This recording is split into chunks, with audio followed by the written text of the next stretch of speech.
I'm Dr. Chad Larson. As SARS Coronavirus-2 COVID continues to forge ahead, I'm just trying to keep my nose in the books of the scientific literature to try and learn something about how this virus operates, how researchers are using different agents, both pharmaceutical and natural, and what the outcomes are. So the literature is kind of a mixture of what we know about viruses in general and the different parts of the immune system that are influenced by viruses and also influence your sort of fighting and recovery from the virus, and also more current studies that are actually looking at preliminary studies with SARS-CoV-2, and then also looking at studies from back in, probably about 17 years ago when we had SARS-CoV-1, and some studies were done back then, and we definitely learned some things. So as a quick kind of summary of the things that I'm following most closely, and this is in the framework and in kind of the timing of everybody seems to be kind of waiting for the vaccine, to be completed. And there's a time frame that we really should be taking advantage of, especially when it comes to natural medicine.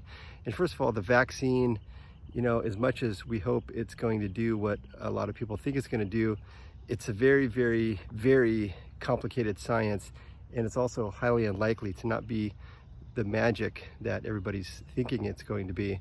And this virus is going to be with us, for an extended period of time.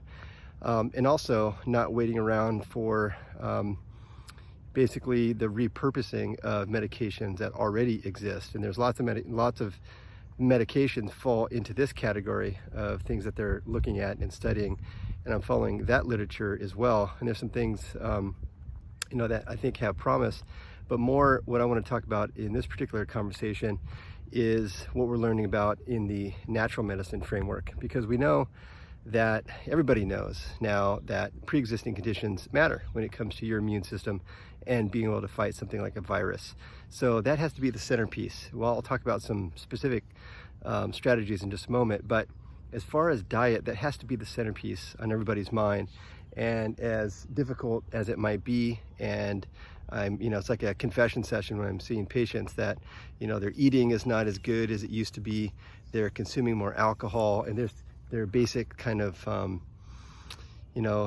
diet and lifestyle, and their kind of the intentions that they had, pre-COVID have changed as they've had to, kind of self-quarantine at home, etc. The story. But it can be challenging, but it's in some ways it's about setting your intention. If you set the intention to make certain changes and achieve a certain level of health, then it will influence the decisions that you make on a moment-to-moment basis, but also week by week and month by month.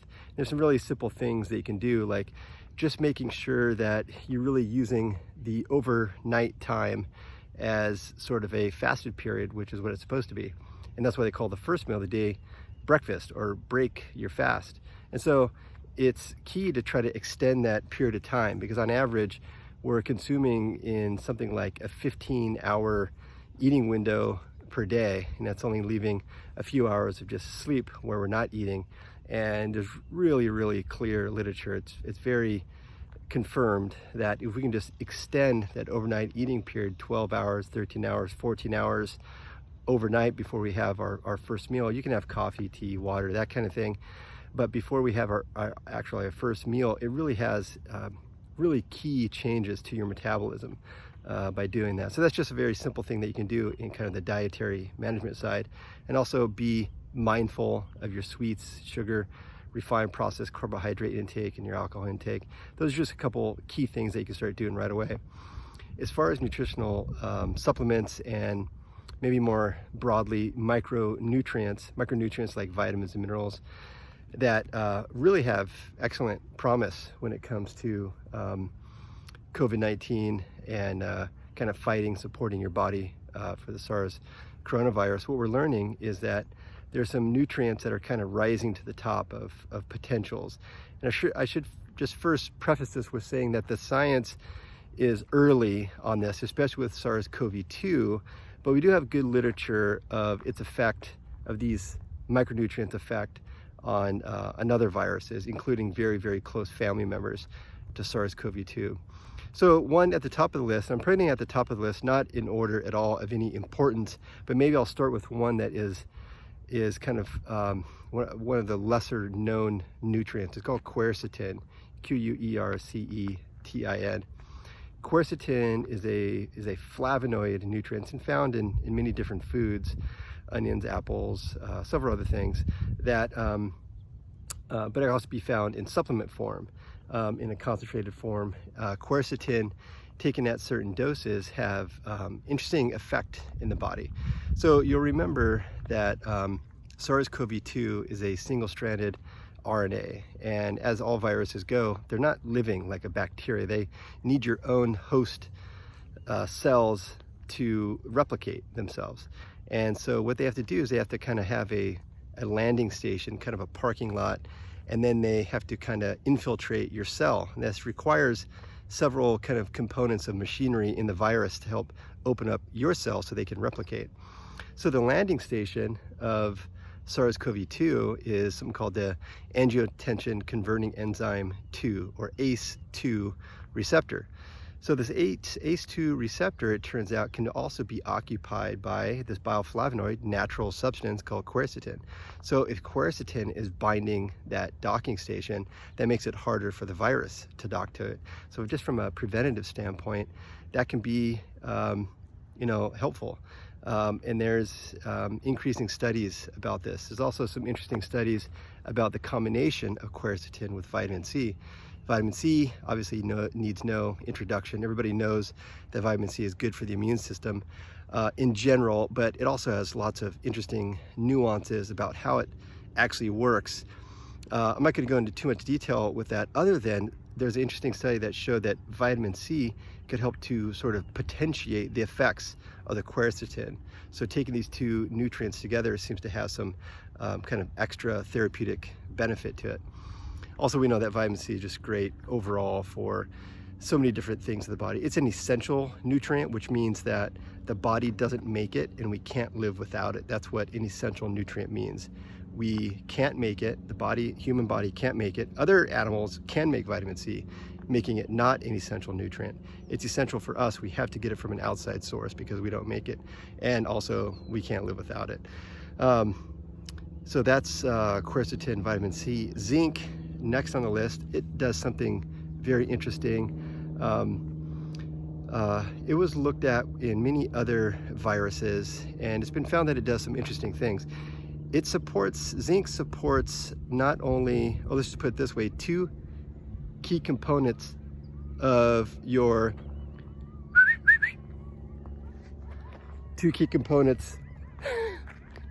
coyotes are chatting back there.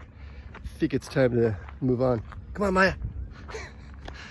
Anyhow, so zinc is interesting because it supports two key components, or the two key components of your immune system: the innate immune system and the adaptive immune system. The innate immune system is like your white blood cells, local inflammation, things where your own immune system can quickly help to sort of gobble up a pathogen like a virus.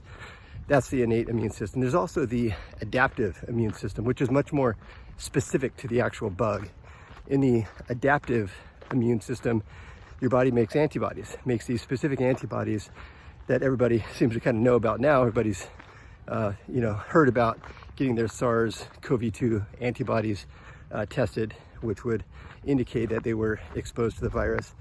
So this is part of the humoral immune response. We know that zinc helps to support both the innate and the humoral immune response. So very key just in that kind of general immune system way. But when it comes to a virus, it does something very interesting. Remember, a virus, especially an RNA virus, it has a mechanism by which it needs to get into your cell, and it's called RNA polymerase. It's an enzyme that helps the virus infiltrate your cell so that it could use your body's own sort of machinery to replicate itself. And so this RNA polymerase can be inhibited by zinc. So if you take zinc, it could block this mechanism that the virus requires to infiltrate the cell and replicate. So that's really key. Obviously, we don't have any information about SARS-CoV-2 yet and the virus, but we do have some interesting information about a virus called a nidovirus. Nidovirus is in the same, let's put it this way, SARS-CoV-2 is also a nidovirus. So that's some of the dots that we have to connect. We're waiting for the studies to come out about SARS-CoV-2, but it's also, remember, important that sometimes when there's a kind of a low risk and a potential high reward, it might be worth, considering taking zinc even without having the studies specifically about SARS-CoV-2. And I'd say a couple other things. Vitamin D. We know vitamin D deficiency is so common in people who have kind of the worsening outcomes, who have kind of advanced stages of COVID that require hospitalization. Many of them, the vast majority, have been shown to be deficient in vitamin D. We know vitamin D is so key for multiple components of the immune system. And finally, as a kind of a last nutrient that I'll give at least honorable mention to, is called epigallocatechin gallate, EGCG. EGCG is a catechin that is found, it's sort of a polyphenol catechin that's found in tea, green tea, black tea, oolong tea. And they studied its effect on viruses, and it has some interesting effects that helps to decrease the chance of a worsening outcome. So interesting stuff, lots of key nutrients to think about. These are nutrients that I'm suggesting my patients have on the shelf. Get them, have them. If you're going to be in situations where you might be exposed to people that are at, let's just say that you're more in risk of potentially getting coronavirus, like people outside your family, maybe you're going to be in situations where you have to be in closer contact with people. Definitely keep following the public health advice of distancing and of wearing a mask. Those things are key, but there's things that we could start doing to help bolster our own immune response. And so these are some nutrients that I'm keeping my eye on. I will continue to scour the literature looking at these and other nutrients and kind of simplify the information and bring it to you. But these are some nutrients that I would consider stocking up on your shelf, and it's what I'm suggesting patients do. Some people are having to travel. These are the kind of things I'm suggesting that they have with them. So hopefully that is helpful. You learned something. I will keep reading the studies and bringing you the information. Until then, keep it real.